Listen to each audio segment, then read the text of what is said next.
Well, welcome to this week's edition of Tuesdays with Thomas. And I'm very excited because today we're going to start looking at Thomas's 5 ways to establish or demonstrate the existence of God. So let's just get right to it here. Here's what Thomas says about the first way. The first and more manifest way is the argument from motion. It is certain and evident to our senses that in the world some things are in motion. There are several reasons that modern readers misunderstand Thomas's 5 ways. I was certainly one of those readers. And the first reason that people often misunderstand him is because they fail to get what he means by motion. When we think of motion purely in terms of local motion, movement from one place to another. But that isn't really what Thomas has in mind here. We learned this from some of his previous writings, especially his commentary on Aristotle's work on physics, in which he says, in this section, the philosopher uses the word motion for any kind of change. So when we read the first way and Thomas talks about motion and movement, really the best way to read this is to think about change from many different perspectives. It could be a change in location, moving from one place to another. It could be a change in quantity, getting fatter or thinner. It could be a change in quality, something getting hotter or colder. It could be a change in substance, as when a pet dies and its body begins to decompose. All of those would be examples of movement in the sense that Thomas is talking about it. And this has to do with the Latin words for movement and change and their relationship to each other. So then, when we read the first way, and he says the first and more manifest way is the argument from motion, we should really read that as the argument from change. It is certain and evident to our senses that in the world some things are changing. So then here's what he says next. Now whatever is changing is changed by another. For nothing can be changing except it is in potentiality to that towards which it is changing. Whereas a thing changes inasmuch as it is an act. For change is nothing else than the reduction of something from potentiality to actuality. Here's a second reason that modern readers often misunderstand Thomas's arguments. Thomas's arguments are framed in terms of philosophy that date back to Aristotle and that were common in his day, but they're not common in our day. And that's especially true with this language of potentiality and actuality. In a previous video, though, we talked about these terms and their Aristotelian background. So here's just a quick reminder. In ancient Greece, one of the subjects that fascinated philosophers was how things changed to account for the unity and diversity in the world. And a philosopher named Parmenides said that things can't change. Now that seems absurd, but he had a pretty good argument. He said, look, from nothing, nothing comes. We all accept that notion. We all believe that you can't get something from nothing. Well then, if you look at an ice cube and you watch it melt and become a liquid, what's taking place here is that you've gone from no liquid, no thing, to some liquid, to something. And yet remember, our premise is you can't get something from nothing. So what Parmenides said is, look, it may appear as if this ice cube has melted and become a puddle of water, but we know logically and rationally that from nothing, nothing comes. You can't get something from nothing. You can't get liquid from non-liquid. So our eyes, our senses are just simply deceiving us. We have to stick to our minds. Something's obviously wrong with this argument, but what is it? Well, Aristotle said, here is the problem. The problem is that this ice cube is not simply an ice cube. That's what it actually is. It actually is solid. But this ice cube also has certain capabilities or certain potentials. It is potentially a liquid or a vapor. And the reason things change is because something acts upon this ice cube to make that potential to be liquid become actual. And so change, according to Aristotle, is something moving from a state of potentiality, potentially liquid, to actuality, actually liquid. And the liquid, the water, the puddle, didn't come from nothing, it came from something, namely the potential that had existed always in this ice cube to become a liquid. Now then, when you go back and you look at Thomas's first way, Here's what he's saying. Whatever is changing is changed by another. For nothing can be changed except it is potentiality toward that which it is changing. In other words, the ice cube had to have the potential to become a liquid. If it didn't have that potential, it could not have changed to become a liquid. The ice cube doesn't have unlimited potential. It doesn't have the potential to be a zebra. It doesn't have the potential to be a daffodil. But it did have the potential to be liquid. And that's what it changed to. Notice also the second underlying statement here. Change is nothing else than the reduction of something from potentiality to actuality. In other words, of all of the possible options of what that ice cube could potentially be, something acted on it to reduce it down to one state of potentiality, namely becoming a puddle of water. So then, here's what Thomas goes on to say as he extends this argument. Nothing can be reduced from potentiality to actuality except by something in a state of actuality. Thus, that which is actually hot, as fire, makes wood, which is potentially hot, to be actually hot, and thereby moves and changes it. In other words, something had to already exist actually in order to work on this ice cube to make that potential liquid become actual liquid. So perhaps it was the sun, and the heat of the sun is absorbed by the ice cube, and it's what actualizes the potential of the ice cube to become liquid, to become a puddle of water. Now, so far, this is all common sense. It just is a different kind of jargon that goes with it, but it's all very common sense. That's why Thomas says this is the first and more manifest way.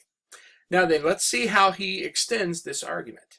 He says, it's not possible that the same thing should be at once in actuality and potentiality in the same respect, but only in different respects. For what is actually hot cannot simultaneously be potentially hot, but it is simultaneously potentially cold.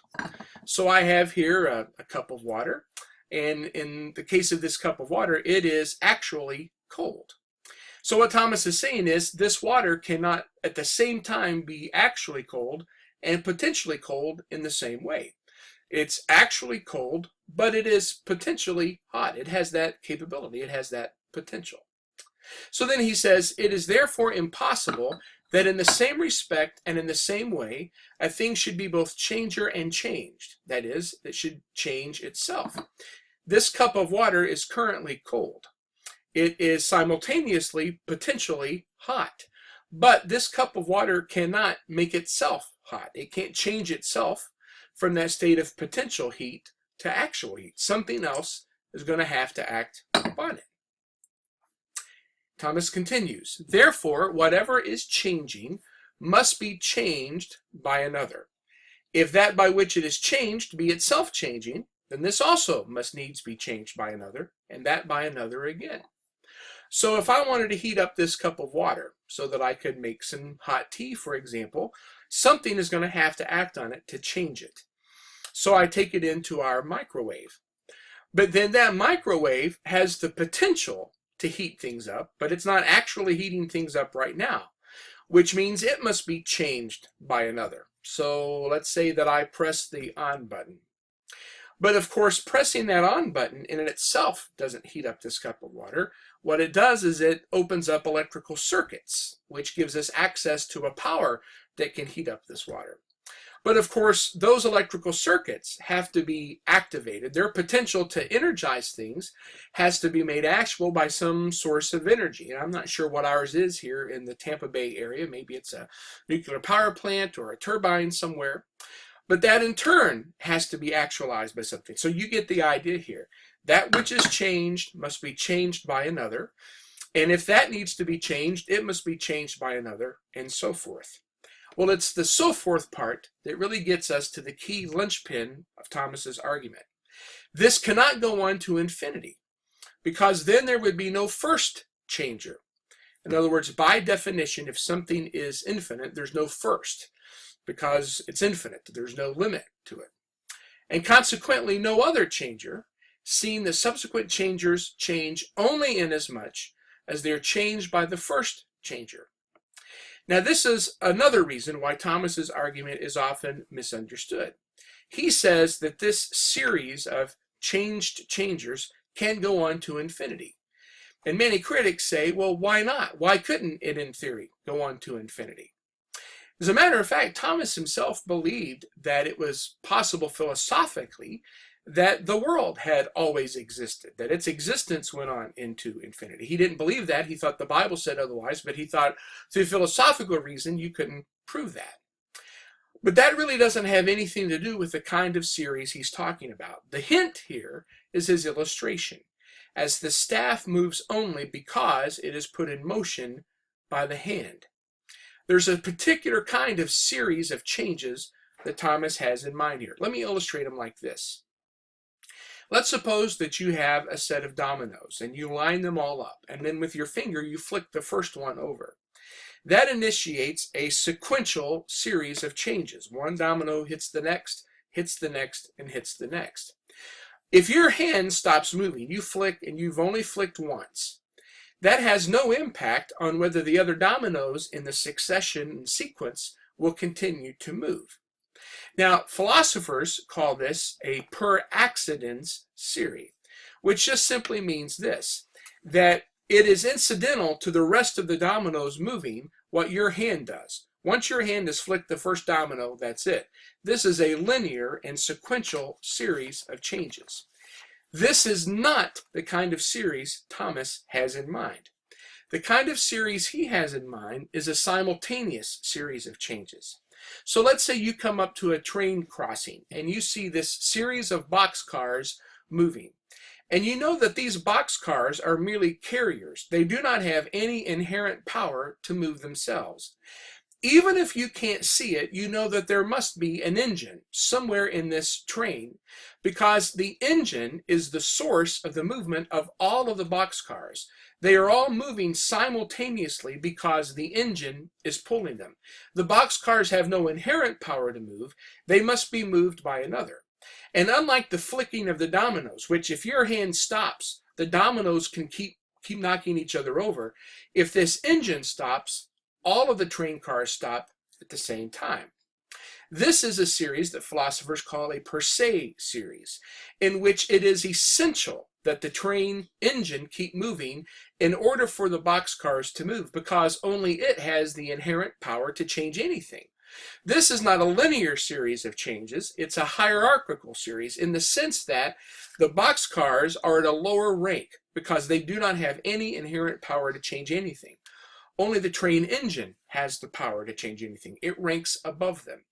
That's the kind of series Thomas has in mind here. And what he's saying is this: that kind of series cannot go on to infinity because there would be no first changer, no engine. And consequently, no other changer, no boxcars moving. Seeing that the subsequent changers, the boxcars, change, they move, only inasmuch as they are changed by the first changer. They only move because the engine itself is moving. Or as his illustration says, as the staff moves, only because it's put in motion by the hand. Therefore, it is necessary to arrive at a first changer, changed by no other. And this everyone understands to be God, a first mover, an unactualized actualizer. That's what Thomas has in mind here. So what I want to do now is to summarize in a point-by-point fashion the first way. Point 1, some things change. Point 2, things change because they're composed of actuality and potentiality.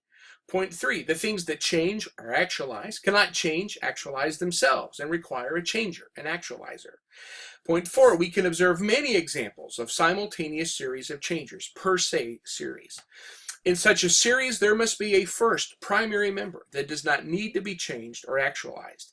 That which does not need to be actualized must therefore be pure actuality itself. And finally, point 7, this is what we call God. Now, Thomas will have more to say about why it is that this unactualized actualizer is who we call God. Remember, this was written for seminary students. They already believe in God. He's just simply saying, now that you see this argument, when we talk about God, this is who we're talking about.